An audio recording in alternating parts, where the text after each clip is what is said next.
Não quero mais a comida do porco. Se esse jovem, a partir do momento que esse jovem teve sua natureza mudada, eu tenho certeza absoluta que se oferecesse a comida dos porcos, ele não ia querer mais. Então, o que é que eu preciso? E o que é que você precisa? Eu preciso de verdade ter uma natureza mudada. A partir do momento que minha natureza é mudada pelo poder do Espírito Santo, dizer não à comida dos porcos não é sacrifício para mim. É prazeroso. Porque eu sei que o que meu pai tem é infinitamente melhor. Eu sei que aquela comida que o mundo outrora me oferecia não vai me satisfazer, vai me fazer mal. A comida do porco faz mal para quem é filho do rei. Você e eu somos filhos do rei, então não desejo o banquete dos porcos. Quando Daniel, Sadraque, Mesaque e Abednego chegaram à Babilônia, eles não se deliciaram do banquete de Nabucodonosor. Por quê? Porque eram filhos do rei. Eles não precisavam das oferendas do inimigo, não precisavam das oferendas do mundo. Eu e você não precisamos das oferendas do mundo. O que eu e você precisamos é, de fato, ter a nossa natureza mudada pelo Espírito Santo. Quando você e eu temos a natureza mudada pelo Espírito Santo, é Ele quem vai nos guiar. A palavra de Deus diz que os filhos de Deus são guiados pelo Espírito Santo. Aqueles que são filhos de Deus são guiados pelo Espírito Santo. Então, às vezes, as pessoas no mundo não entendem por que a gente rejeita algumas oferendas. Alguns acreditam que a gente rejeita com vontade de abraçar as oferendas do mundo, mas não é. É o simples fato da minha natureza ter sido mudada. A sua natureza também, meu irmão, eu creio que foi mudada pelo poder do Espírito Santo. E quando a minha natureza é mudada, quando a sua natureza é mudada, você pode até tentar, mas você não vai conseguir. Quando você tem de verdadeiramente a sua natureza mudada, você pode até tentar se alimentar da comida de porco, mas você não vai conseguir, porque comida de porco não é mais para você. Aquele jovem, ele desejou a comida dos porcos até o momento que sua natureza foi mudada em filho. O que você precisa, o que eu preciso, é ter a natureza de filho impregnada na minha vida, na sua vida. Eu preciso do DNA de Cristo, eu preciso imitar o Filho maior, que é Jesus Cristo. Quando eu imito o Filho maior, que é Jesus Cristo, o primogênito do Pai, eu não me satisfaço com as oferendas do mundo. O diabo tentou Jesus no deserto, fez várias ofertas, inclusive que Jesus transformasse pedras em pão. Mas Jesus disse não, porque verdadeiramente Jesus Cristo é o primogênito do Pai. E o que é que Jesus quer fazer na sua vida e na minha? É transferir essa natureza de filho. A natureza que Jesus tem, ele quer transferir para mim e para você. A mesma forma que Jesus negou as oferendas do diabo, ele quer que você e eu também neguemos. E como é que isso vai acontecer? Quando a minha natureza é transformada em natureza de filho, a semelhança da natureza de Cristo. Então, para mim, não é sacrifício dizer não à comida de porcos. Eu, levando para a nossa vida mesmo, cotidiana, quem de nós gostaria de se alimentar de comida podre, de lavagem? A nossa vida natural? Nenhum. Da mesma forma da nossa vida espiritual, eu não preciso das oferendas espirituais do diabo, porque a minha natureza já foi mudada. Eu não tenho mais natureza de porco, eu tenho natureza de filho. Você não tem mais natureza de porco, você tem natureza de filho. Então, existe um banquete, o Pai convida você, o Pai convida a mim diariamente para se banquetear na presença dele. Existe um banquete, você só precisa experimentar. Você só precisa ter sua natureza de filho restituída, assim como esse filho teve a natureza de filho restituída, para que eu possa me deleitar no banquete que o Pai tem. E o texto de Lucas continua no versículo 18, diz o seguinte: o filho pródigo disse o seguinte, depois que ele caiu em si, o filho pródigo, no versículo 18, disse: eu me levantarei, e irei ter com meu pai, e lhe direi: pai, pequei contra o céu e contra ti. Ou seja, o filho pródigo fez o quê? Se levantou. Então, para eu recuperar o meu lugar de filho, eu preciso tomar uma atitude. Eu preciso dar o primeiro passo e reconhecer o meu pecado. O pai aguardou o filho, o pai não foi atrás do filho. Entenda isso. Depois que o filho pródigo caiu em si, ele teve uma atitude, ele se levantou. A gente, enquanto a gente vive nesse mundo, a gente está tendencioso, infelizmente, ainda pela natureza pecaminosa da nossa carne, a gente ainda está tendencioso a escorregar alguma vez, como aconteceu com o filho pródigo que se distanciou do pai. Só que quando isso acontecer, eu preciso de atitude. Quando isso acontecer, se isso vier acontecer com você, você precisa de atitude. O filho pródigo, primeiro, caiu em si, depois ele tomou uma atitude. O versículo 18 diz: eu me levantarei, irei ter com meu pai. Se um dia, meu irmão, acontecer, se estiver acontecendo que você esteja prostrado por algum deslize, você tem que tomar uma atitude. Se levante, igual o filho pródigo fez. Vá ter com seu pai, igual o filho pródigo fez. Então, não adianta simplesmente eu reconhecer caindo em mim. Eu preciso ter o quê? Atitude. O filho pródigo teve o quê? Uma atitude de ir atrás do pai. E você perceba que o pai esperou o filho voltar. O pai não foi atrás do filho. Por quê? Porque Deus espera de mim e de você atitude. Às vezes a gente tem desejado alguma coisa na nossa vida, mas a gente não tem tido atitude. Não tem tido a atitude de perseverar em oração, não tem tido a atitude de perseverar congregando, não tem tido a atitude de perseverar na palavra de Deus. Então, o que é que eu preciso? O que é que você precisa? Para ter nossa natureza de filho, aqueles que perderam, aqueles que estejam enfraquecidos na fé, o que é que eu preciso? Eu preciso de atitude. Esse filho tomou uma atitude. A palavra de Deus diz: chegai-vos a Deus. E acontece o quê? E ele chegará a vós. Quem primeiro chega? Eu e você. Eu e você precisamos de atitude. Chegai-vos a Deus e ele chegará a vós. Então, o filho de Deus precisa tomar atitude, de ter fé, de perseverar em oração, de perseverar na palavra, de perseverar dentro do Pai, de perseverar congregando. O congregar na igreja não é algo que possa ser dispensado. Como diz, se eu não me engano, em Hebreus, não deixemos de congregar como é costume de alguns. É necessário congregar, sim. Não aceite a mentira do diabo que diz que você pode ser crente em casa. Vá congregar, vá abençoar alguém na sua igreja, vá ser abençoado por alguém na sua igreja também.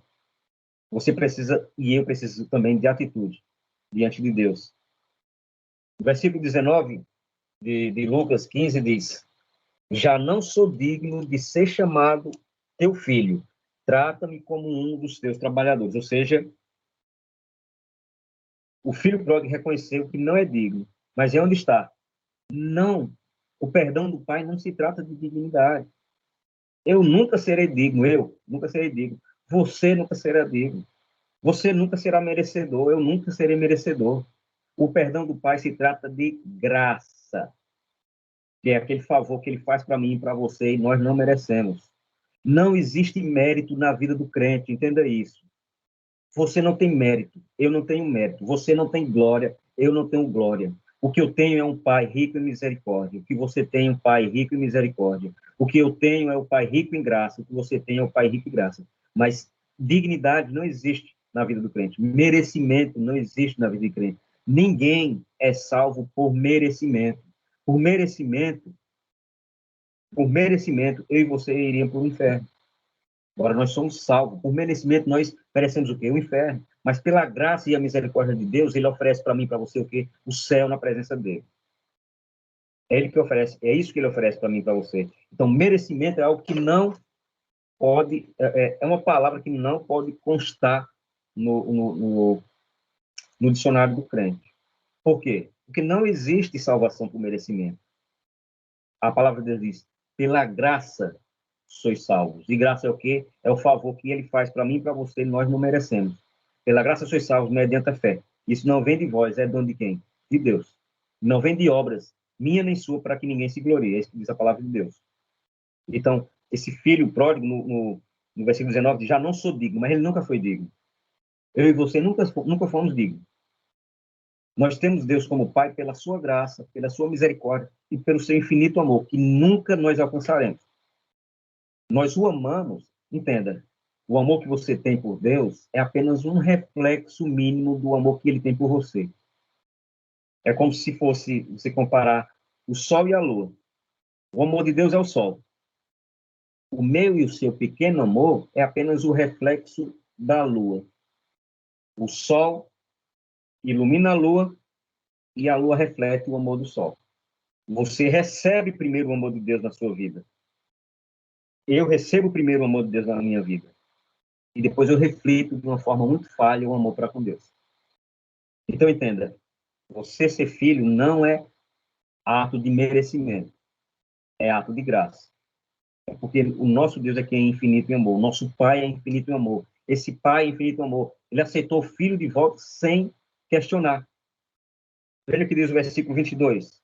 O Pai, porém, disse aos seus servos: trazei depressa a melhor roupa, vestiu com ela e pondo-lhe um anel na mão e sandália nos pés. Ou seja, o pai lhe restitui a condição de filho sem julgamentos. O pai não perguntou, quando o filho pediu perdão, o pai não perguntou, sim, mas o que foi que você fez com o dinheiro que eu lhe dei? O que foi que você fez com a herança? O pai não julga. O pai só quer que nós nos voltemos para ele. Caiu, meu irmão. Escorregou, meu irmão. Peça perdão a Deus e volte à sua condição de pai. O pai não quer saber o que é que você tem feito de sua vida, não. O pai não quer saber o que você tem feito de sua vida. Ele quer você junto a ele. Ele quer você de volta na casa do pai. Ele quer você no aconchego do pai. É isso que ele quer. Ele não quer saber o que você fez de sua herança, não. Ele quer você junto. Esse pai aqui não julgou. Veja que o pai diz no versículo 21, 22. O pai, porém, disse ao servo: trazei depressa a melhor roupa. O pai quer abençoar. O pai não quer saber o que você fez. Você mostrou arrependimento, igual esse filho mostrou arrependimento, então o que o pai quer para você é bênção. O pai não vai lhe julgar. O pai tem amor para você, o pai tem amor para mim. O que o pai tem a oferecer são as suas bênçãos. O que esse pai precisou? O que esse pai queria? Que o filho voltasse em arrependimento. Foi o que aconteceu. O que é que o pai quer de mim, de você? Que nós, independentemente dos erros que temos cometido, nos voltemos para ele. Voltemos ao seio do pai, à condição de filho. É isso que ele quer. Então, o pai não julgou. Então, ele não quer saber o que eu e você temos feito da nossa herança, que é a nossa vida.